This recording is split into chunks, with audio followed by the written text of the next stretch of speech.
I'm Hutton Nicole, and this is the Irie Girl Podcast. I'm an entrepreneur, and I started a clothing brand called Shop Irie Girl. After experiencing grief and trauma at a young age, I sought out therapy and self-development tools. Over time, I've used tools that I've learned to manifest the life of my dreams. I'm married to my college sweetheart with a 2-year-old daughter. My daughter Irie gave me inspiration to create more and dive deeper into my self-discovery chapter, which led me to creating a brand and now starting this podcast. Think of the Irie Girl Podcast as your personal guide to healing your inner child and building your life around protecting your peace. I want to empower you to share your story, your expertise, and build your success around it. My mission is to help women find their voice. I want to encourage women to grow through what they're going through. We'll talk about how to live an Irie lifestyle as we focus on health and mental wellness. I want you to come along with me on this journey, learning, taking action, and implementing tools that I know will help you build a life that you love waking up to. So what are you waiting for? Let's jump in. So hi, Smokey. Thanks for joining me today on the Irie Girl Podcast. So I just want to introduce you a little bit and give them a little bit of background about how we know each other. Yeah. So I'd say like we're cousins practically now, right? I know, right? At this point, Yeah. Our kids are cousins. We're cousins. Yeah. Exactly. So, well, I actually I remember the conversation we had back around Halloween. It was during the pandemic, and you were starting your business, and I just remember your energy. You were so excited about it, and it really stuck with me. And so that's why I knew I wanted to get you on the show. Yay, I'm glad. Yeah. So yeah, why don't you tell us a little bit more about you? Who is Smokey, and just give us a little background. Okay, well, I am a hairdresser. I'm Smokey. I'm a hairdresser.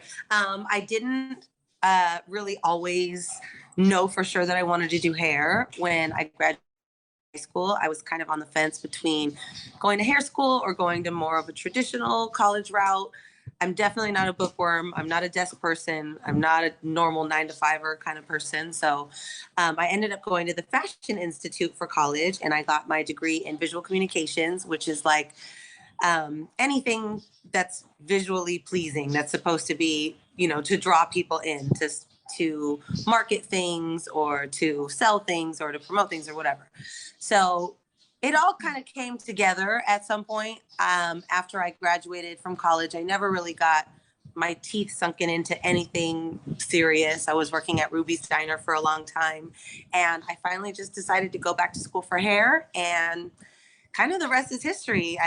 I got pregnant with my son Blake right at the very end of I think I actually found out after I already finished, and took my test, 6 months pregnant, passed. And I ended up working in Beverly Hills for 5 years at Umberto Salon, which was an amazing experience. And then after the pandemic hit, it was time to kind of shift gears and figure out a new journey. And I opened my salon, and It's been great. Yeah, I love it. I love that. So yeah, let's definitely break some of that down. So I also remember, I think you were doing like costume makeup, something like that when I first met you. So I feel like you've done a lot of different things, right? Maybe. I was doing, I guess, you know what, you're right. Around that time, I was doing some costume makeup. I've been in the makeup and hair business even before I was licensed. I was doing stuff on the side and freelance, and it's always been a passion. I didn't take it seriously until I was about 23, 24. And then I really sort of got into it, but I love it. And I was doing wig styling for a while. I love all of it. I love all aspects of hair and beauty and fashion. So that's so cool. I love it. So when exactly did you open your own salon then? You said in the pandemic? Oh, yes. So we officially opened January 30th, 2021. Oh my God, that's my birthday. Oh, no way. Happy birthday. Well, you both celebrate your birthday on the same day. I know. What a good day. Yeah, it's a perfect day. It's a great day. Yeah, it was really a crazy thing because we were technically on lockdown when I signed the lease with no knowledge of when it was going to be lifted. I really took a leap of faith, quitting my job during a pandemic and just all of it, signing a huge contract like that when I didn't really know if I could actually open, and just had faith and trusted and believed that I was going to be okay. And another aspect of that was I was working in Beverly Hills and I live in San Pedro. So I was commuting 30 miles each way every day. And there might be people that will commute from San Pedro to Beverly Hills to get their hair done because it's fun and it's an experience. Yeah. There's not a lot of Beverly Hills housewives that are traveling to San Pedro for their hair. Yeah. So I knew that I was going to be losing all my clients. That was another layer to the fear, to the blockages, the things that could have stopped me or should have stopped me or might have stopped me. But I just trusted and signed that lease, and I opened my doors the day that, or no, it wasn't the day the lockdown lifted. I think I gave myself like a week to kind of get people going. But I hit the ground running. I was busy when I opened that first day. That first month was a day long because it was the 30th already. Yeah. But it was great. And then the next month after that was great. And the next month after that was great. And it never stopped. And it's still great. And I'm, knock on wood, I'm so lucky. I'm so blessed. Yeah. I mean, it sounds like there were a lot of, barriers that could have really held you back. So I think it's really impressive how you just kept pushing and using your faith. I like how you say that. So thank you. Yeah. And so like switching your area and clientele, did social media play like a bigger role in trying to find new clients? How does that look for you? Yeah, definitely. Social media has been huge. Like one of my uncles who just recently passed away, God rest his soul, I love him. He was asking like, how do you actually get clients off of social media? Like he's sort of, older generation, doesn't really believe in it, doesn't really get it. And I'm like, you would be surprised how many people actually come through from Instagram. I have a lot of followers that say, or clients that say, oh, I've been following you for a year and I finally took the leap to come see you, or whatever it might be. So Instagram has been a huge, huge, huge factor. And location. I'd say 50% of my clients are from social media, and the other 50% are just simply from where I am. I'm in a busy plaza. There's tons of foot traffic. I'm right in the window. So it's two-part, what I mean? But social media definitely plays a huge role. And I don't think you can really run a business these days without some sort of a social media presence, because it's your portfolio and it kind of shows the world whether or not you really do what you say you do, Yeah, it's absolutely. proof. Yeah. Yeah. I love that.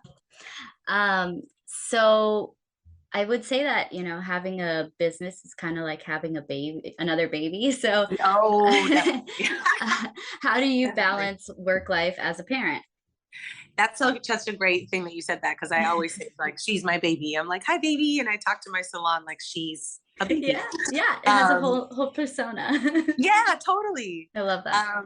This, as a mom, as a working mom, owning my own business is like a breath of fresh air.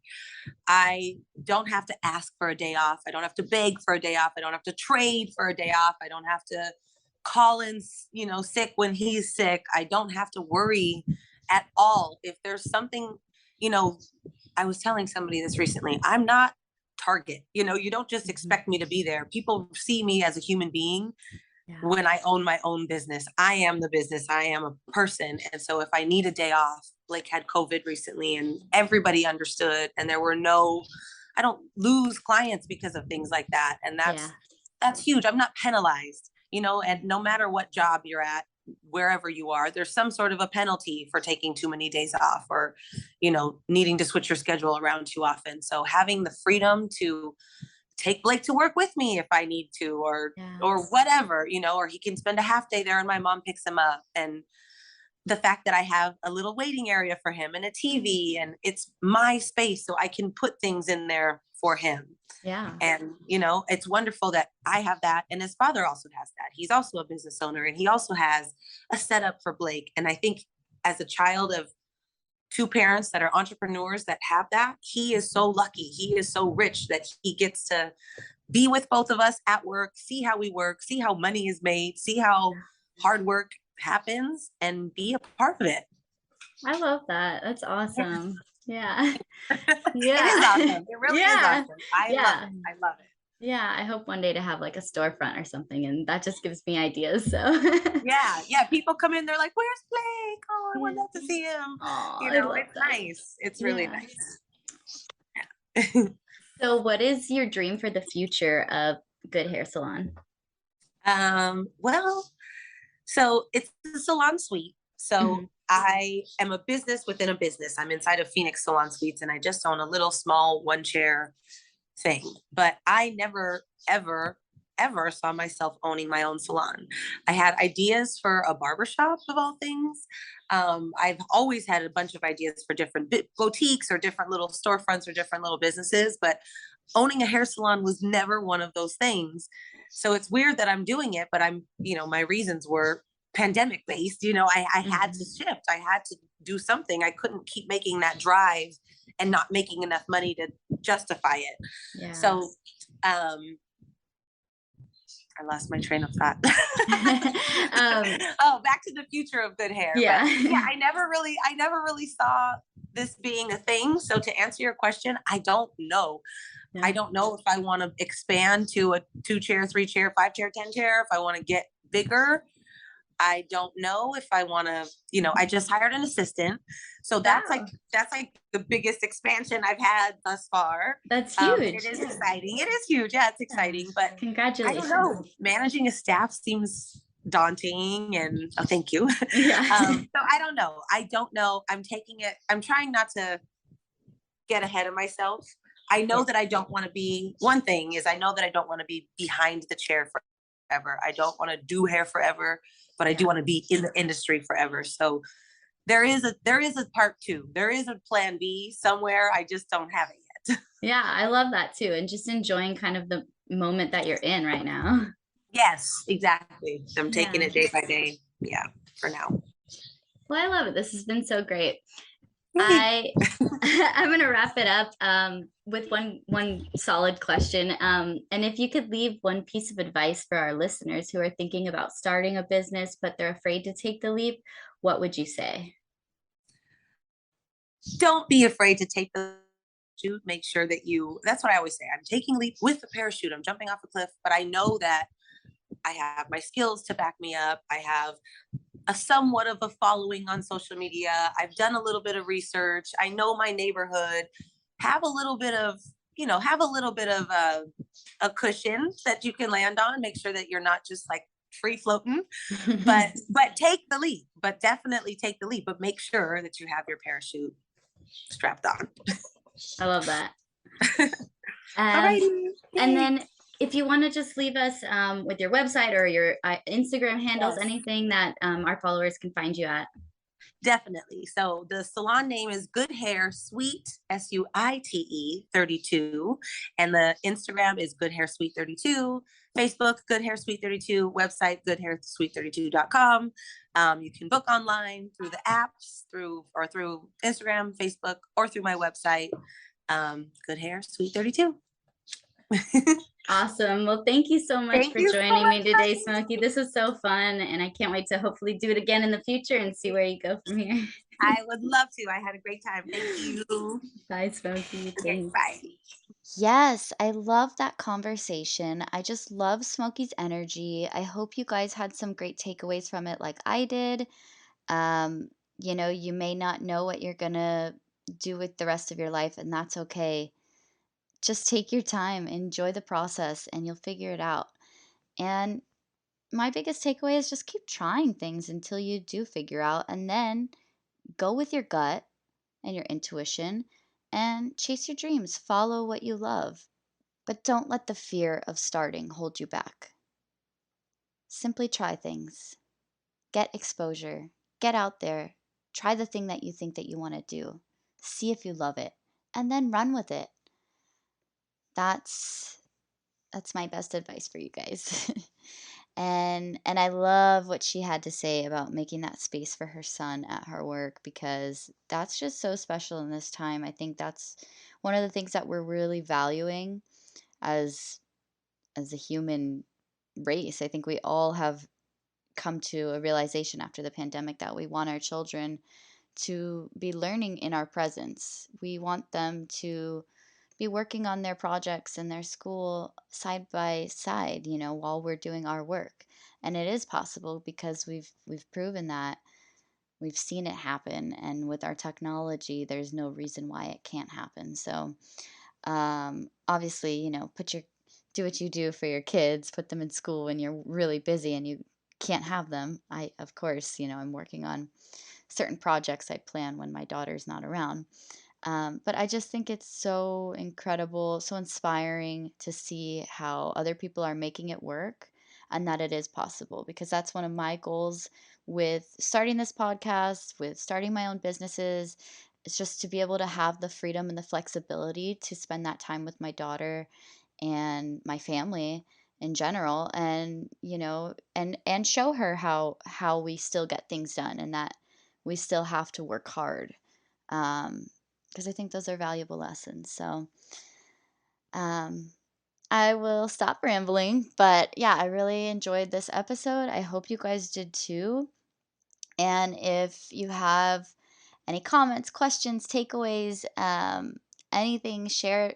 If share this with a friend, please put it on your story. Tag us both, the Irie Girl Podcast and the Good Hair Sweet 32 on Instagram or any other platforms. And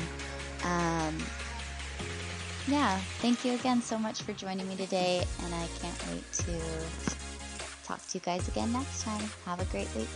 Bye.